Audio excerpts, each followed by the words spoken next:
Você acha que é bonito, mas você é mó esquisito. E eu sei que, na verdade, você tem um pequeno...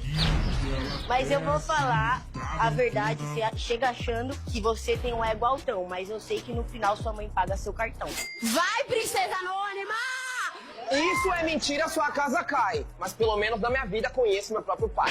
Então presta atenção na moral. Pelo menos meu peito é natural. Escuta o que eu vou te dizer. Alguém tem um pacote de milho e joga pra galinha poder comer?